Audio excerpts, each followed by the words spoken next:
कह रहे कि जीव विज्ञान का जनक किसे कहा जाता है? तो जीव विज्ञान का जनक किसे कहा जाता है साथियों? अरस्तु को कहा जाता है, जिनका आंसर ऑप्शन नंबर बी था, तो बिल्कुल सही था। कहने कि साइटोलॉजी को क्या कहते हैं? जीवाणु के अध्ययन को साइटोलॉजी कहते हैं, नहीं। फसलों के अध्ययन को नहीं साथियों, कोशिका के अध्ययन को कहा जाता है साइटोलॉजी। उसके बाद देखिए लाल रक्त कणिकाओं का निर्माण हमारे शरीर में कहां पर होता है? ये कई बार सवाल पूछा गया, इस बार पूछा गया है। तो अस्थि मज्जा आप लोग याद रखेंगे, लाल रक्त कणिकाओं का निर्माण हमारे शरीर में अस्थि मज्जा में होता है। उसके बाद देखिए राइबोसोम निम्नलिखित में से इसका क्या कार्य होता है राइबोसोम का? तो प्रकाश संश्लेषण करता है, प्रकाश प्रोटीन संश्लेषण करता है या वसा संश्लेषण करता है? मैं कहूंगा प्रोटीन संश्लेषण करता है। राइट आंसर आपका ऑप्शन नंबर ए होगा।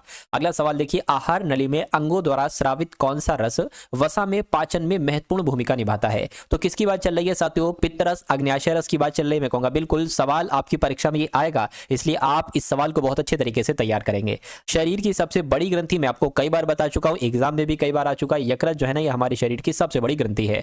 मनुष्य में ऐच्छिक गतिविधियों का नियंत्रण किसके द्वारा होता है? तो किसके द्वारा होता है साथियों? सेरिब्रम के द्वारा होता है। बिल्कुल सही जवाब आपका ऑप्शन नंबर सी है। अगला देखिए, शरीर का तापक्रम नियंत्रित होता है कहां साथियों? हाइपोथैलेमस। आप लोग ध्यान रखेंगे, हाइपोथैलेमस में ही शरीर का तापक्रम नियंत्रित होता है। आंसर आपका बी होगा। कौन सा एंजाइम लार में पाया जाता है? इन चारों में से कौन सा एंजाइम? मैं कहूंगा जो टाइलिन एंजाइम होता है, ये साथियों लार में पाया जाता है। ये बात आप लोग यहां पर याद रखेंगे, ठीक है ना। चलिए,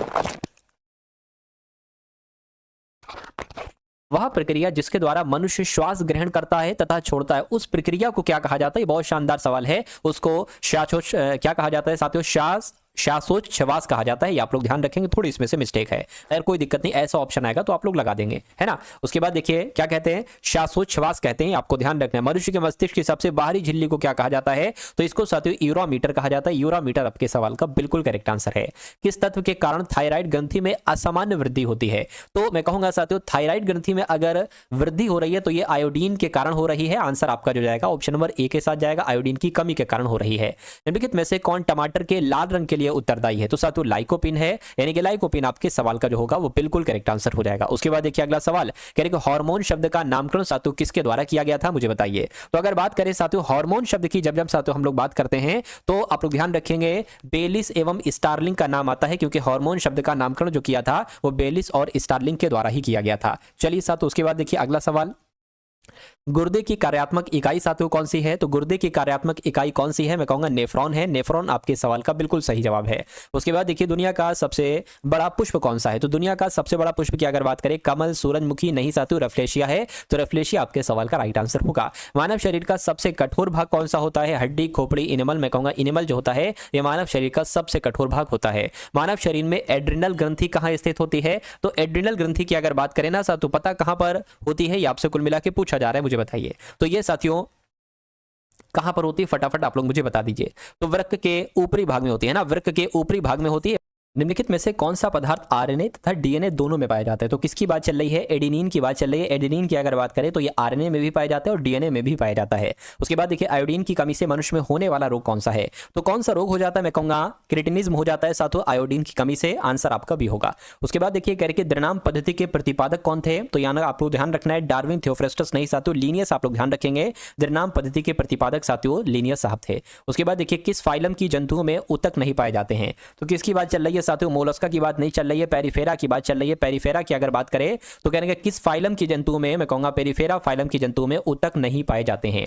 नेक्स्ट नंबर का सवाल है, अमीबा जनन करता है। तो अमीबा जनन करता है किसके द्वारा?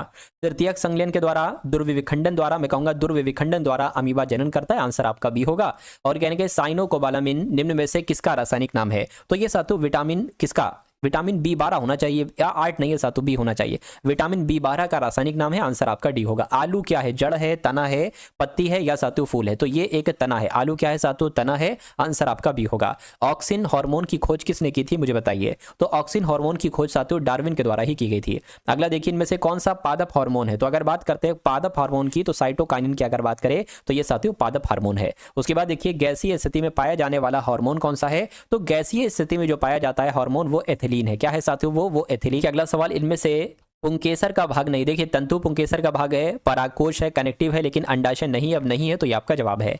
अगला देखिए कौन सा माइक्रो न्यूट्रिएंट एलिमेंट नहीं है, तो किसकी बात चल रही है साथों? मैं कहूंगा कार्बन नहीं है, बाकी सारे हैं, तो बाकी सारे हैं, इसलिए आंसर आपका ए होगा। एक हाइड्रोफाइट होता है, तो एक जलीय पादप, एक पादप रोग, एक जड़विहीन पादप या समुद्री तंतु, तो मैं कहूंगा एक जलीय पादप होता है साथों हाइड्रोफाइट। उसके बाद देखिए वर्तमान आनुवंशिक विज्ञान के जनक साथों किसे कहा जाता है? तो ग्रेगर जॉन मेंडल की अगर बात करें, इनको ही साथियों वर्तमान आनुवंशिक विज्ञान का जनक कहा जाता है।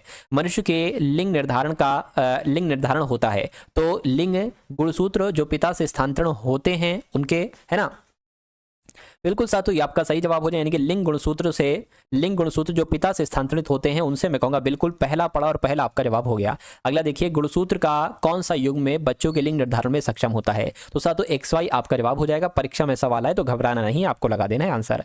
किस हार्मोन को प्रेगनेंसी हार्मोन कहा जाता है? मैं कहूंगा साथियों मेलेटोनिन की अगर बात करें, इस हार्मोन को प्रेगनेंसी हार्मोन कहा जाता है। अगला देखिए प्रमुख मानव नरे लिंग हार्मोन है, तो किसकी बात चल रही है साथियों? टेस्टोस्टेरोन की बात चल रही है। टेस्टोस्टेरोन आपके सवाल का बिल्कुल सही जवाब है। मानव शरीर में ऑक्सीजन का परिवहन किसके माध्यम से किया जाता है? तो किसके माध्यम से किया जाता है? मैं कहूंगा हीमोग्लोबिन के माध्यम से किया जाता है, आंसर आपका ए होगा। अगला देखिए अर्धसूत्री विभाजन किस प्रकार की कोशिकाओं में होता है? तो अर्धसूत्री विभाजन की अगर बात करें, ये जनन प्रकार की कोशिकाओं में होता है, राइट आंसर आपका सी होगा। जैव कोशिका का कौन सा भाग पावर हाउस कहलाया जाता है? यानी कि पावर हाउस किसे कहा जाता है? तो मैं कहूंगा माइटोकॉन्ड्रिया को ही साथियों पावर हाउस कहा जाता है, ये आपको ध्यान रखना है। उसके बाद देखिए कोशिका की खोज किसके द्वारा की गई थी? तो कोशिका की खोज किसके द्वारा की गई थी? रॉबर्ट के द्वारा की गई थी, बिल्कुल साथियों आंसर आपका है ना रॉबर्ट हुक, याद रखेंगे आप लोग। उसके बाद देखिए कहने के लिगामेंट एक रचना है जो जोड़ती है, यानी कि किसको किससे जोड़ती है साथियों? अस्थियों को अस्थियों से जोड़ती है। मैं कहूंगा बिल्कुल सही जवाब आपका जो जाएगा वो ऑप्शन नंबर बी होगा। उसके बाद देखिए कह रहे हैं ऊतक का अध्ययन किया जाता है, यानी कि ऊतक का अध्ययन जो किया जाता है हिस्टोलॉजी के अंतर्गत किया जाता है, यानी कि ऊतक के अध्ययन को हिस्टोलॉजी कहते हैं। मनुष्य की खोपड़ी में कुल कितनी अस्थियां होती हैं, ये आपसे पूछा जा रहा है, तो कितनी अस्थियां होती हैं? 28 अस्थियां होती हैं, आंसर आपका ए होगा। अगला सवाल देखिए मनुष्य का औसत यानी कि रक्तचाप कितना होता है? औसत रक्तचाप कितना होता है, ये आपको यहाँ पर साथियों बताना है। चलिए तो मैं कह सकता हूँ 120/80 होता है, बिल्कुल सही जवाब आपका ऑप्शन नंबर ए होगा। इस क्वेश्चन को देखिए और सवाल का जवाब बताइए। देखिए सबसे पहले 2 है ना, उसके बाद अगर बात करते हैं साथियों 3 है, उसके बाद 4 है, उसके बाद 8 है, उसके बाद 16 है, उसके बाद यहां पर अगर बात करें 25 है, और फिर साथियों 52 है, उसके बाद यानी कि अगला नंबर आपको साथियों बताना है, ठीक है ना। तो इसमें साथियों थोड़ा सा दिमाग लड़ाइए कैसे क्या होगा। देखिए मुझे ऐसा लग रहा है कि यहाँ पर अगर बात करें ना साथियों हम लोग, ये 2 है, 3 है, 4 है, ये 16। देखिए एक चीज यहाँ पर आपको नजर आ रही होगी, जैसे कि अगर बात करते हैं साथियों यहाँ पर कितना बड़ा है? 1 बड़ा है, ठीक है, यहाँ पर भी 1 बड़ा है, और यहाँ पर साथियों 4 बड़ा है, यहाँ पर 8 बड़ा है, यहाँ पर कितना 9 बड़ा है, और यहाँ पर कितना बढ़ गया है? 27 बढ़ गया है। तो आपको एक चीज नजर नहीं आ रही? देखिए ये 3 का क्या है साथियों? 3 का क्यूब है ना, ये 3 का स्क्वायर है, ये 2 का क्यूब है, ये 2 का स्क्वायर है। अगर इसको हम मान लें ये 1 का स्क्वायर है, ये 1 का क्यूब है, तो कोई दिक्कत नहीं। तो मैं कहूंगा 1 1 2 2 3 3, तो अब साथियों 4 यहां पर आ जाएगा और 4 का स्क्वायर आएगा। 4 चौक कितना होता है साथियों, है ना? 4 चौक की अगर बात करें, या एक काम करिए, देखिए पहले क्या आया? स्क्वायर, ठीक, ये ठीक ठीक ठीक ठीक ठीक है। तो यहां पर अगर बात करें 4 चौक 16 आना चाहिए, तो 16 आना चाहिए, तो 16 हमें 52 में मिलाना है। 6 2 आपका 8 हो जाएगा, और 6 आ जाएगा, यानी कि 68 यहां पर आना चाहिए। 68 कौन से ऑप्शन में है? ऑप्शन नंबर सी वाले में है, ठीक है ना। चलिए तो उसके बाद अगर बात करते हैं साथियों नेक्स्ट नंबर के सवाल की, एक सेकेंड, चलिए आपकी स्क्रीन पर आ चुका है नेक्स्ट नंबर का सवाल। इस सवाल को देखिए और साथियों आप लोग मुझे बताइए कि आपके सवाल का जवाब आखिर क्या हो सकता है। आपसे कहेंगे 4 संख्याएं दी गई हैं, जिनमें से 3 संख्याएं किसी तरह से समान है, एक संख्या साथियों अलग है, वो अलग संख्या कौन सी है? तो 91 है, 84 है, 55 है, 42 है। देखिए मुझे इसको देखकर साथियों ऐसा लग रहा है कि मुझे यहाँ पर 3 नंबर ऐसे दिख रहे हैं जो कि 7 से विभाजित हैं। क्या 7 से विभाजित हैं? लेकिन एक जो 55 है ये 7 से विभाजित नहीं है, तो सबसे अलग क्या होगा? ऑप्शन नंबर सी वाला होगा।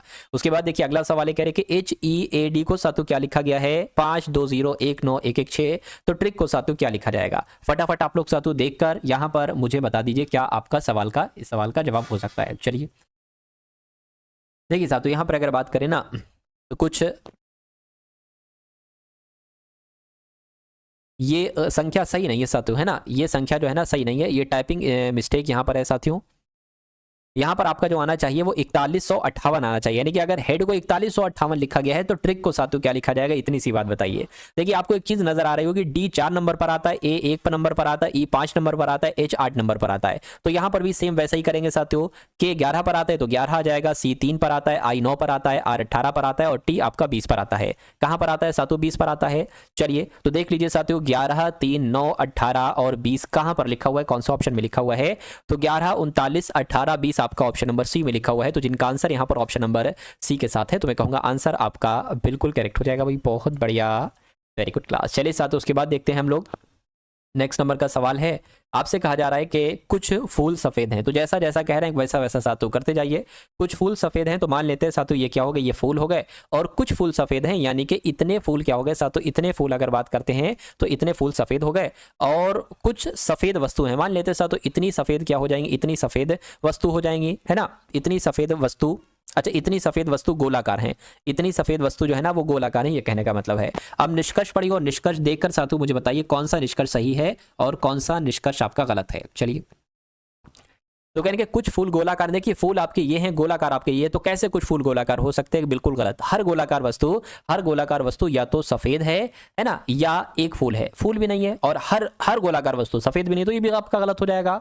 मैं कहूंगा ऐसा ऑप्शन ढूंढिए जहां पर लिखा हो ना तो निष्कर्ष 1 और ना ही निष्कर्ष 2 अनुसरण करता है, ऐसा आपका ऑप्शन नंबर सी में लिखा हुआ है।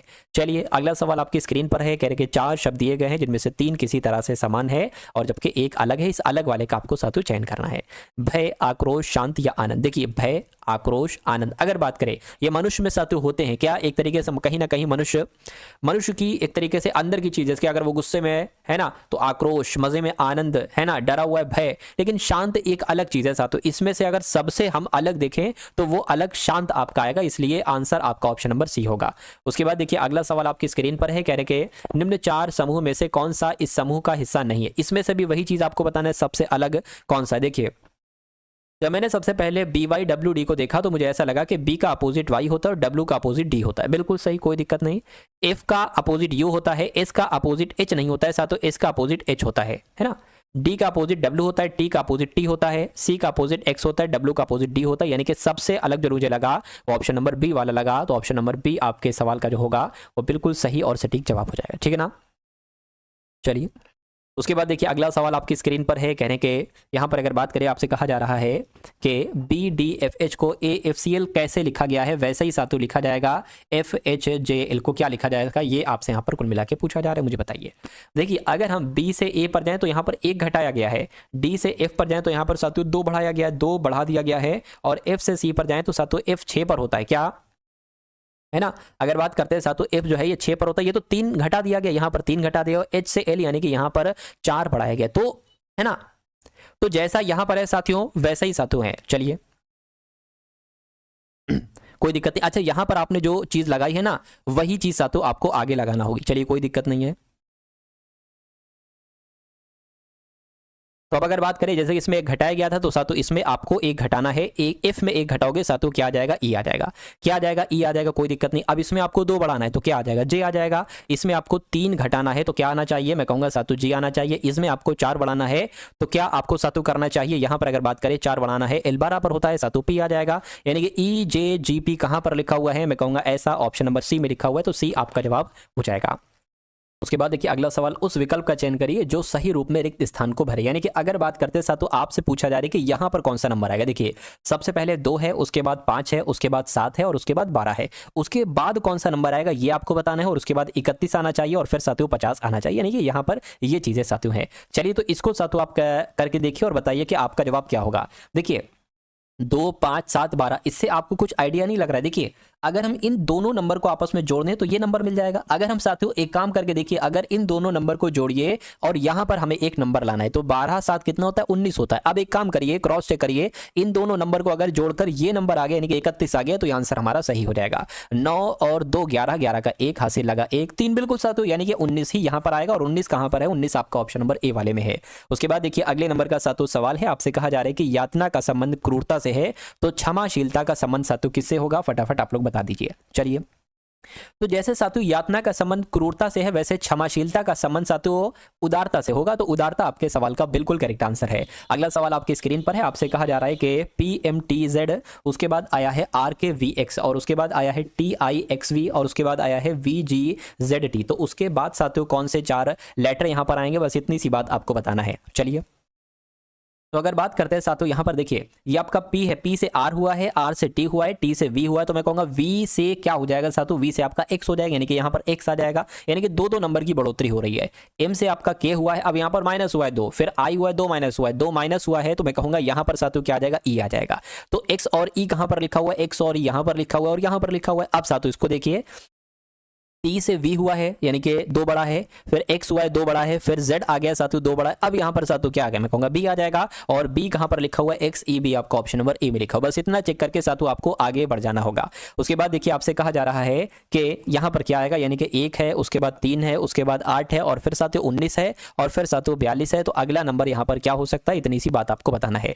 चलिए देखिए 1 से 3 हुआ है, तो मैं कहूंगा कि 2 बढ़ा दिया गया, यहां पर साथियों 5 बढ़ा दिया गया, यहां पर कितना बढ़ा दिया गया, यहां पर भैया कितना बढ़ा दिया गया, मैं कहूंगा 11 बढ़ा दिया गया, है ना। और यहाँ पर फिर देखिए कुछ बन नहीं पा रहा है साथियों मसला, तो मैं कहूँगा हो सकता है ये लॉजिक शायद ना लगे, और बिल्कुल नहीं लगेगा ये लॉजिक। उसके बाद देख लेते हैं साथियों, नेक्स्ट चीज हम लोग देख लेते हैं। देखिए अगर एक काम साथियों यहाँ पर कर सकते हैं, जैसे कि अगर हम 1 की गुणा 2 से कर दे और 1 प्लस कर दे तो 3 हमें मिल जाएगा। उसी प्रकार 3 की गुणा अगर 2 से कर दे और 2 जोड़ दें तो 8 मिल जाएगा। और उसी प्रकार 8 की गुणा अगर 2 से कर दे, 8 दूना 16, और 3 जोड़ दें, देखिए 1 जोड़ा, 2 जोड़ा, 3 जोड़ा, मैं कहूँगा अब साथियों 2 से गुणा तो होगी लेकिन 4 जुड़ेगा, तो 19 दूना साथियों कितने हो जाएंगे, 38, 38 और 4 कितने होते हैं, 42, यानी कि गुणा 2 से होगी। अब जुड़ेगा साथियों आपका 1 2 3 4 5, 5 जोड़ दिया जाएगा, तो 42 दूना साथियों कितना हो जाएगा, 82, और इसमें अगर 5 जोड़ोगे तो कितना हो जाएगा, 89 हो जाएगा। 89 कहां पर है, 89 आपका ऑप्शन नंबर बी वाले में है। चलिए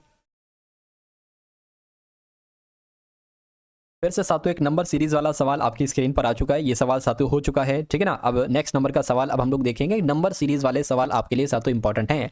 तो यहाँ पर कहा जा रहा है कि सबसे पहले 6 है, उसके बाद 9 है, उसके बाद 18 और फिर 27 है। तो अगला नंबर क्या आ सकता है, और उसके बाद साथियों 81 ही आना चाहिए, ध्यान रखिएगा। तो मैं कह सकता हूँ देखिए 6 से 9 हुआ है, तो यहाँ पर कितना बड़ा है, एक बार थोड़ा सा ध्यान करके मुझे बताइए।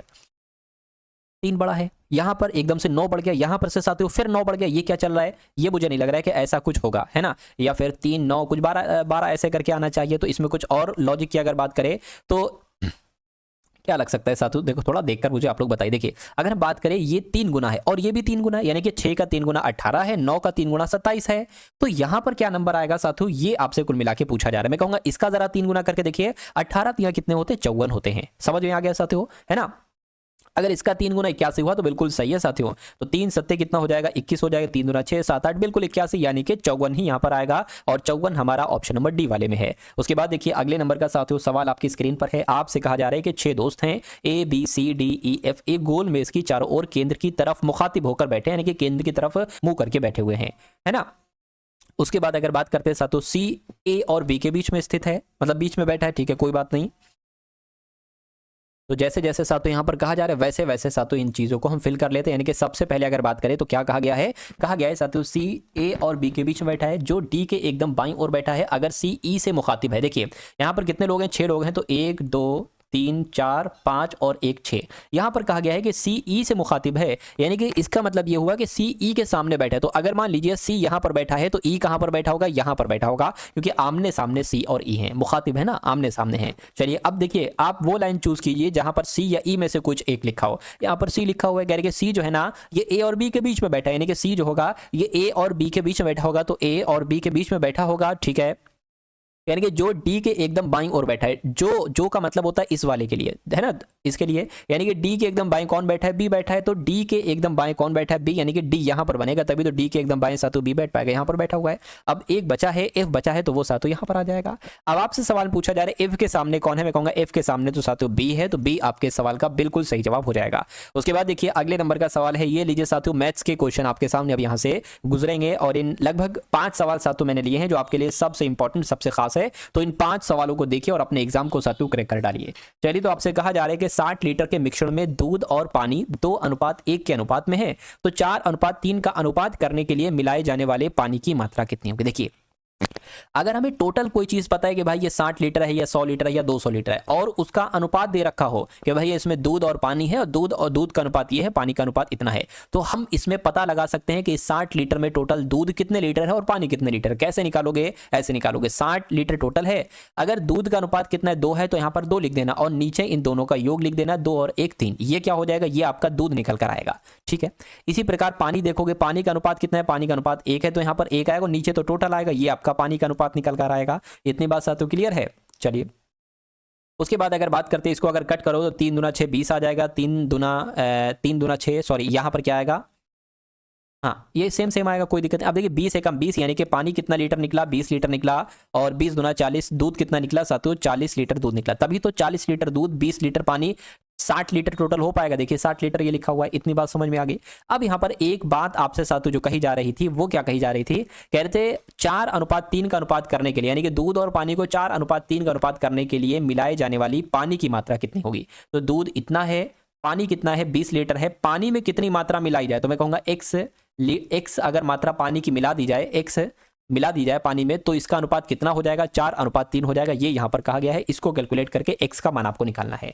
चलिए कोई दिक्कत नहीं, इतनी बात साथ समझ में अगर आपको आ गई है तो 40 तियां क्रॉस मल्टीप्लाई करिए, बराबर लिखा हुआ है 40 तियां 120 आपका हो गया, बराबर 20 चौक आपका 80 हो गया, प्लस आपका 4x यहाँ पर आ जाएगा। अब देखिए 120 में 80 इधर आ जाएगा ना, तो 120 में से 80 जाएगा, 40 बचेगा, ये 4x हो जाएगा। x बराबर कितना आ जाएगा साथियों? 40/4 आ जाएगा, और x बराबर फाइनली 10 आ जाएगा। यानी कि मैं कह सकता हूँ कि अगर 60 लीटर के मिक्सचर में दूध और पानी का अनुपात 2:1 के अनुपात में है, तो 4:3 का अनुपात करने के लिए मिलाए जाने वाले पानी की मात्रा साथियों 10 लीटर होगी। तो 10 लीटर आपका जवाब हो जाएगा। और 10 लीटर कौन से ऑप्शन में है? मैं कहूँगा ऑप्शन नंबर बी वाले में है। उसके बाद देखिए अगला सवाल आपकी स्क्रीन पर है। आपसे कहा जा रहा है कि 84,000 में खरीदे गए एक स्कूटर का मूल्य 10 प्रतिवर्ष की दर से कम होता है, यानी कि हर साल 10% की दर से कम हो रहा है। 84,000 मूल्य है, तो 2 वर्ष बाद इसका मूल्य कितना हो जाएगा? देखिए 84,000 की अगर बात करें, 84,000 अभी है, यानी कि पहले वर्ष कम होगा, 10% कम होगा तो 90 में बिकेगा, और दूसरी बार फिर ये 90 में बिकेगा, क्योंकि 2 वर्ष की बात चल रही है ना, तो फिर ये 90 में बिकेगा। तो इसको कैलकुलेट करो, आपका आंसर निकल आएगा। तो इन 2 जीरो से आपका ये 2 जीरो कैंसिल हो जाएंगे, इन 2 जीरो से आपका ये 2 जीरो कैंसिल हो जाएंगे। अब आपके सामने आ जाएगा 9 नीम 81, तो इसकी आप गुणा करा लीजिए, आपका आंसर आ जाएगा। तो 84 की गुणा 781 से करा लीजिए, ये आपका 84 आ जाएगा। 8 चक्कू 7 32 हो जाएगा, 8 64 हो जाएगा, 64 65 66 67, यानी कि 67 आपका यहाँ पर आ जाएगा। 4 आ गया, 0 आ गया, 8 आ गया, 6 आ गया, यानी कि 6804 आ गया। अच्छा इसमें एक 0 था, वो इसमें आ जाएगा, यानी कि 68,040 आपके सवाल का जो होगा वो बिल्कुल सही और सटीक जवाब हो जाएगा। चलिए उसके बाद देखिए साथियों अगले नंबर का सवाल आपकी स्क्रीन पर है। 2 सवाल और बाकी हैं, है ना, मतलब इसको मिलाकर 3 सवाल और बाकी हैं। कहने के यदि एक वर्ग की सभी भुजाओं में 20% वृद्धि की जाती है तो क्षेत्रफल में कितने प्रतिशत की वृद्धि की जाएगी? कोई दिक्कत नहीं साथियों, है ना, कोई दिक्कत नहीं है, कोई दिक्कत नहीं साथियों। इसमें सिर्फ क्या लगेगा? इसमें एक सूत्र आपका लगेगा, और वो सूत्र अगर आप लगा देते हैं अच्छे तरीके से तो इस सवाल का जवाब आपको साथियों बहुत आराम से यहाँ पर मिल जाएगा। देखिए वो सूत्र कौन सा है, वो सूत्र मैं आपको बता देता हूँ, है ना। वो सूत्र की अगर बात करें तो साथियों वो सूत्र क्या है? देखिए x + y plus x into y upon क्या हो जाएगा साथियों? 100 हो जाएगा।